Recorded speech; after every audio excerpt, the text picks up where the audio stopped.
Polly Nichols is a 43-year-old mother of 5 who, like many women in Whitechapel, relies on her body and her wits to make ends meet. But no amount of street smarts can help Polly, because tonight, on August 31st, 1888, she becomes Jack the Ripper's very first victim.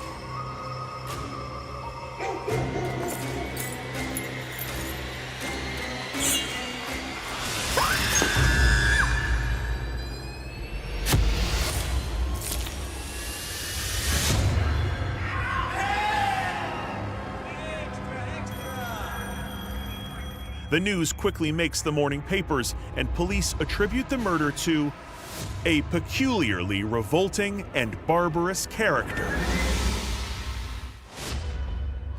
8 days later, on September 8th, 47-year-old Annie Chapman is seen spending her hard-earned street-walking money at an East End pub.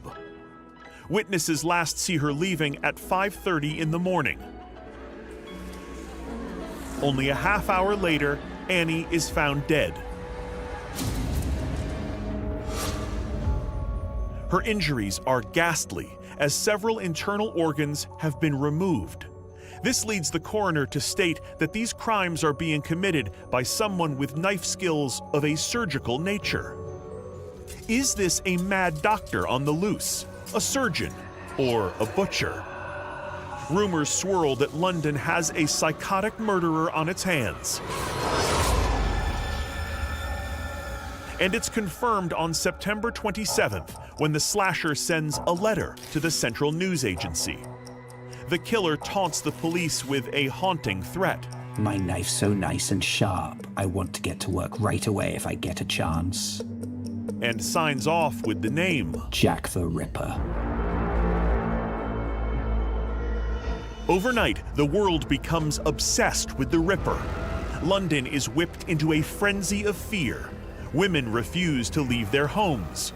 People are terrified. The police devote a huge amount of manpower to catch Jack the Ripper. Making Whitechapel's police station the hub of the investigation, local cops, or British bobbies, haul in suspect after suspect to narrow down the search for the killer. Among those investigating the case is our young Whitechapel Sergeant, Harry Garrett, part of the desperate boots-on-the-ground effort to find the madman.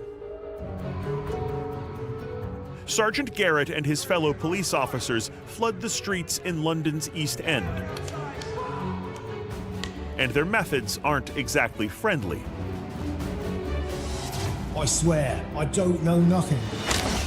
But they fail to pinpoint any true suspect, and the terror continues to loom over London, with citizens wondering what act of savagery might come next. And the Ripper does not disappoint. Just 3 days later, he strikes again. On September 30th, the Ripper attacks Elizabeth Stride, a 45-year-old destitute mother of 9, slashing her throat and leaving her for dead.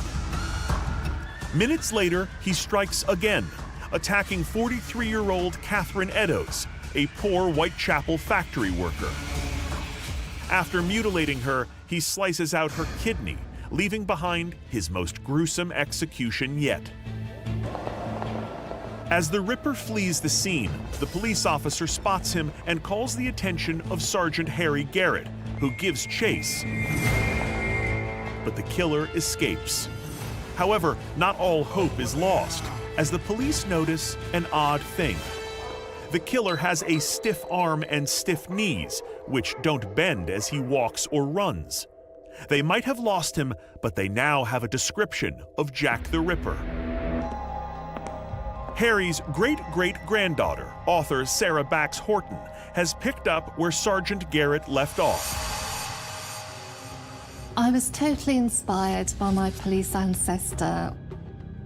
I think that my emotional connection has driven my research and my approach to the case. Incredibly, Sarah is able to access files and track down leads, which at the time weren't available to her great-great-grandfather. These records were previously held under the 100-year closure rule, which is standard for institutional records. I discovered 2 files that had recently been opened to the public from Colney Hatch Lunatic Asylum. Located just a few miles north of Whitechapel, Colney Hatch was the asylum that catered to locking up the mentally ill from the East End. I discovered a man, a 35-year-old East Ender, who was 5'7" tall, stout, broad-shouldered, a stiff left arm, having broken his left elbow. He also had a peculiar gait or way of walking with bent knees and asymmetric foot dragging. And he had a violent antipathy to his wife, whom he attacked on several occasions. And he was known to assault people with bladed weapons. That man was Hyam Hyams.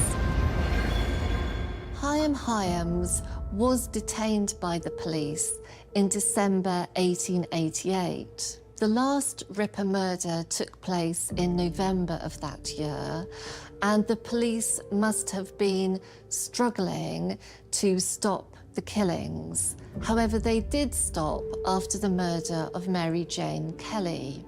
Hyams was discovered behaving oddly on Lemon Street, the same street where Ripper headquarters was based. He was detained by a constable for being a wandering lunatic and was taken to the local police court, where he was discovered to be suffering from severe alcohol withdrawal syndrome, and he was put into Stepney Workhouse Infirmary to recover. In January 1889, he was released for 3 months. This is a period of time which may coincide with what City of London police officer Harry Cox called a 3-month surveillance period, when Jack the Ripper was followed by city detectives on the streets of London. I also discovered from the files that Hyam Hyams was a cigar maker who used a knife for his trade, and it may be those skills which transferred onto the women he accosted.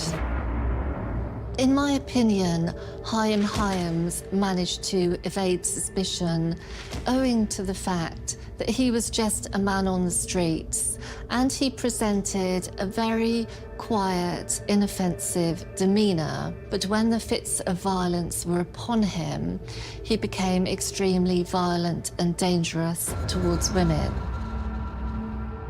Even though he was never a suspect during the active case, when one looks at Hyam Hyams, a dark picture quickly emerges. Found suffering from bouts of delirium in Whitechapel, Hyams attempts to stab his wife and is eventually institutionalized in December of 1888. Around the same time, the murders ceased. So it seems more than a coincidence that the Ripper murders stop at the same time Hyams is locked up at the Colney Hatch Lunatic Asylum for the rest of his life.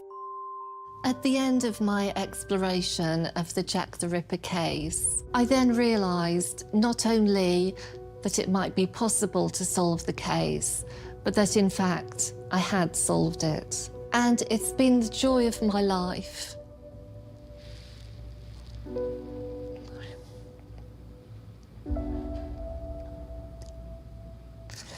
It's been the joy of my life to reinvestigate the case in honour of my police ancestor and in tribute to the men and women who collaborated in an attempt to bring Jack the Ripper to justice.